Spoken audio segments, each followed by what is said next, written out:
Hello friends, आज से हम इरिगेशन इंजीनियरिंग स्टार्ट करने जा रहे हैं। इरिगेशन इंजीनियरिंग ये जो आज से हम स्टार्ट करने जा रहे हैं, ये जितने भी स्टेट सर्विस एग्ज़ाम्स हैं उनके लिए, और वो स्टूडेंट जो इंजीनियरिंग कर रहे हैं जिनके सिलेबस में इरिगेशन इंजीनियरिंग है उनके लिए भी बहुत यूज़फुल है। तो आइए फ्रेंड, हम आज से स्टार्ट करते हैं irrigation engineering.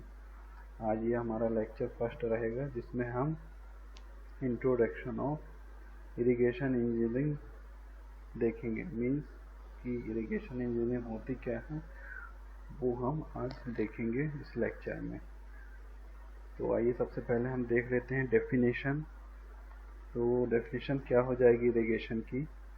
Irrigation is defined as a science of planning and designing of supplying water artificially to crop production for rising crop।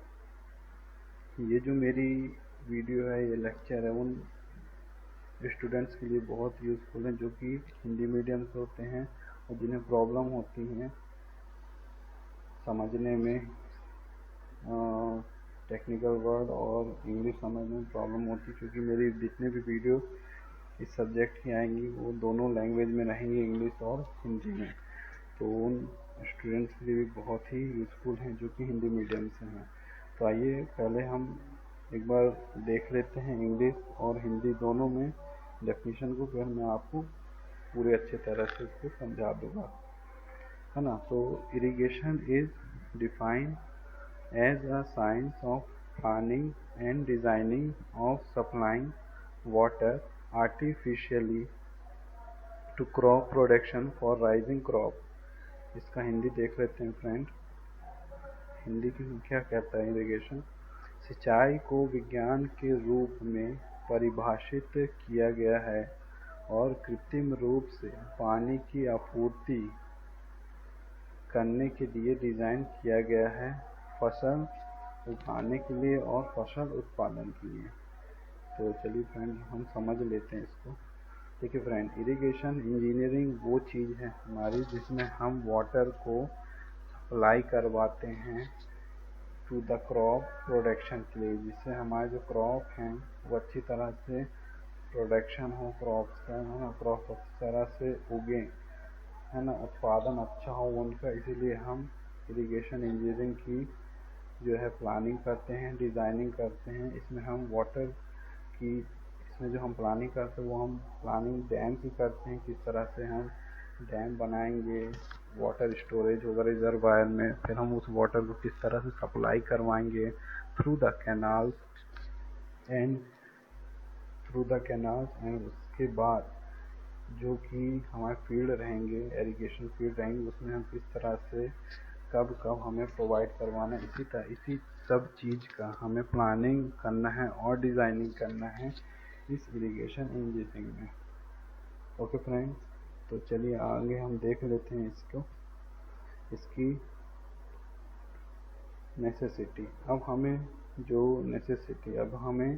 Irrigation की ज़रूरत क्यों पड़ी, हमें नेसेसिटी क्यों पड़ी, इरिगेशन की ज़रूरत हमें क्यों पड़ी, सिंचाई की आवश्यकता हमें क्यों पड़ी।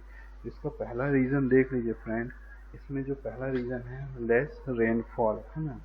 लेस रेनफॉल मीन्स होता है फ्रेंड कम वर्षा, है ना। होता क्या है फ्रेंड कि जो क्रॉप, मतलब कभी क्या होता है, कभी आप देख रहे होंगे आजकल मौसम का संतुलन बहुत बिगड़ चुका है। कभी पानी गिरता है, कभी नहीं गिरता है।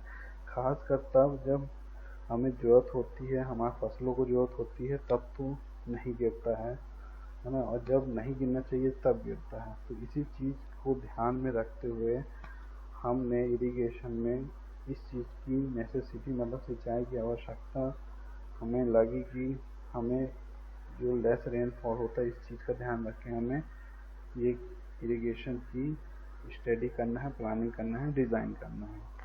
दूसरा रीज़न देखते हैं फ्रेंड। दूसरा रीज़न है क्रॉप रिक्वायरमेंट।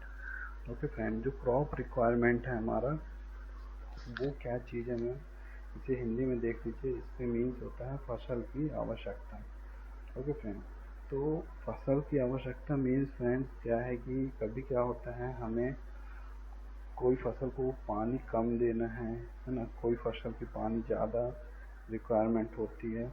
तो उस हिसाब से देखते हुए कि मतलब मान लीजिए हमें जैसे कम ज़रूरत है ना, या तो ज़्यादा ज़रूरत है, तो फिर कैसे पानी तो गिरेगा नहीं, तो हमारा जो वाटर स्टोरेज होता है रिजर्वायर में, हम उसी को सप्लाई से क्रॉप की रिक्वायरमेंट को फुलफ़िल करते हैं। तो इसलिए ये रीज़न भी हमें सिंचाई की आवश्यकता, जो नेसेसिटी ऑफ इरिगेशन की भी बहुत ज़रूरी रहा है। थर्ड देख लीजिए, नॉन यूनिफॉर्म रेनफॉल, इसे हिंदी में कहते हैं गैर समान वर्षा, है ना। नॉन यूनिफॉर्म जो अभी हमने सेकंड में देखा crop requirement, non uniform rainfall वही होगा जैसे मान लीजिए कभी वर्षा ज़्यादा हो गई, कभी कम हो गई, इस कारण से भी हमें सिंचाई की आवश्यकता पड़ी है। ओके, और वाटर होल्डिंग कैपेसिटी, पानी रोकने की क्षमता। ओके फ्रेंड्स, आइए हम इसके बाद देख लेते हैं बेनिफिट्स ऑफ इरिगेशन, जो हमें सिंचाई का क्या लाभ है। मतलब अभी हमने देखा, डेफिनेशन देखी पहले, फिर नेसेसिटी ऑफ इरिगेशन देखी। अब हम देखते हैं बेनिफिट्स, हमें मतलब ये सब करने से हमें बेनिफिट्स क्या है, बेनिफिट्स क्या होगा, हमें क्यों हम इतना मेहनत कर रहे हैं, डैम बना रहे हैं, कैनाल बना रहे हैं, रिजर्वायर बना रहे हैं, है ना, इससे हमें क्या बेनिफिट्स होगा। देखिए ऊपर जो मैंने बताया बेनिफिट्स, तो सबसे पहले क्रॉप्स को ही है ना, क्रॉप्स का जो प्रोडक्शन है वो सही से हो, जितनी मात्रा में पानी की उनको ज़रूरत हो वो हो, है ना। सबसे पहला बेनिफिट्स तो वही मिलेगा हमें, है ना। दूसरी बात तो सब इसमें देखिए वाटर सप्लाई, है ना, बेनिफिट्स ऑफ इरिगेशन हम स्टार्ट कर चुके हैं, इसमें सबसे पहला है वाटर सप्लाई। ओके, तो इसका डेफिनेशन देख लेते हैं। Irrigation water may be used as a source of domestic and industrial water supply। अब फ्रेंड होता क्या है, जो कि हमारा वाटर है, आइए हम इसे हिंदी में भी देख लेते हैं। वाटर सप्लाई मीन्स होता है जल आपूर्ति, है ना, जल आपूर्ति, सिंचाई जल का उपयोग घरेलू और औद्योगिक जल आपूर्ति के स्रोतों के रूप में किया जा सकता है। ओके फ्रेंड्स, हम जो डैम बनाते हैं, ओके फ्रेंड्स, हम जो डैम बनाते हैं, है ना, डैम का जो हमारा रिजर्वायर होता है जहाँ हम वाटर को स्टोरेज करते हैं ना, तो वो जो हमारा वाटर स्टोरेज होता है वो हम अपने इरिगेशन वाटर में भी use as a source of domestic and industrial water, वो हम घरेलू और औद्योगिक जल आपूर्ति के स्रोत के रूप में कर सकते हैं। ये हमको पहला बेनिफिट्स हो गया वाटर सप्लाई का। दूसरा रीज़न देख लेते हैं फ्रेंड्स, जैसे हो गया जनरल कम्युनिकेशन। अब आप बोल देंगे कि फ्रेंड जनरल कम्युनिकेशन यहाँ मीन्स, तो जनरल कम्युनिकेशन मीन्स समझिए फ्रेंड, आइए पहले इसकी हम डेफिनेशन देख लेते हैं। General communication means the inspection road beside the canal bank में serve as a communication link in remote village area. इसका हिंदी हम देख लेते हैं। देखिए जनरल कम्युनिकेशन मीन्स होगा फ्रेंड सामान्य संचार, है ना। तो नहर बैंक के बगल का निरीक्षण माल गांव के इलाके में संचार कड़ी के रूप में काम करता है। ओके फ्रेंड, तो देखिए the inspection road beside the canal bank में serve as a communication link in a remote village area. अब जो हम कैनाल बनवाते हैं फ्रेंड, हमारा जो रिजर्वायर के थ्रू जिस कैनाल में पानी आता है, जो हम कैनाल बनाते हैं वो कैनाल का जो इन्फेक्शन रोड रहती है, जो साइड में रहती है, वो हमें जो हमारे रिमोट विलेजेस होते हैं उस एरिया में कम्युनिकेशन कराने में मदद करता है ना। तो एक ये हो गया, तो इसीलिए हम कह रहे थे एज अ जनरल कम्युनिकेशन हमें बेनिफिट्स मिलता है। ओके, थर्ड हम देख लेते हैं फ्रेंड। थर्ड हमारा है नेविगेशन। नेविगेशन मीन्स फ्रेंड, आइए हम बाय डेफिनेशन इसे देखते हैं। If the irrigation canals are big and deep they may be used as a navigation water, है ना। आइए हम इसका हिंदी भी देख लेते हैं। नेविगेशन मीन्स पथ प्रदर्शन। यदि सिंचाई नहर बड़ी और गहरी हो तो उन्हें नेविगेशन जल मार्ग के रूप में उपयोग किया जा सकता है।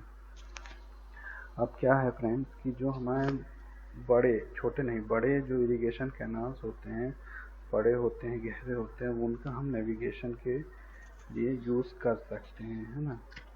जैसे नेविगेशन मीन्स, जैसे आप कोई मैप स्टडी करते हो उसमें नेविगेशन देखते होंगे कि इस कैनाल के थ्रू, मतलब इस रिवर के थ्रू, ये रिवर कहाँ जाती, कैसे जाती है, ऐसा हम उसके थ्रू, कैनाल के थ्रू हम नेविगेशन का स्टडी कर सकते हैं। फोर्थ पॉइंट रहेगा हमारा friend, increasing of ground water level, है ना। Increasing of ground water level due to constant seepage and percolation of water from canal, groundwater level in the nearby area is increased।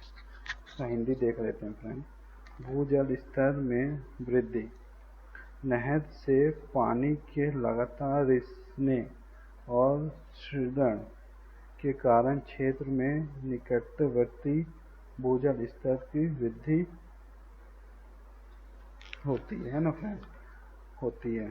तो देखिए friend, होता क्या है कि जो भी increase of ground water level, जब भी क्या होता है, जब हम कैनाल को बनाते हैं, है ना, तो due two of constant seepage and percolation of water. Seepage means friends क्या होगा कि जब भी क्या रहता है, जो पानी रिसाव होता है, पानी मतलब जो बहता रहता है धीरे धीरे साइड में मिट्टी के, उसे हम सीपेज कहते हैं। ओके फ्रेंड, तो उसके कारण क्या होता है, जो अगल बगल का ग्राउंड वाटर लेवल होता है वो इंक्रीज होता है ना। तो ये बेनिफिट हमें मिल जाता है इरिगेशन का। ओके फ्रेंड, तो ये हमारा चौथा पॉइंट रहा, irrigation of ground water level. बाकी आगे के नेक्स्ट वीडियो में हम देखेंगे और स्टडी करेंगे मेथड ऑफ इरिगेशन। तब तक के लिए आप पढ़ें, ध्यान रखें अपना। Thanks for watching.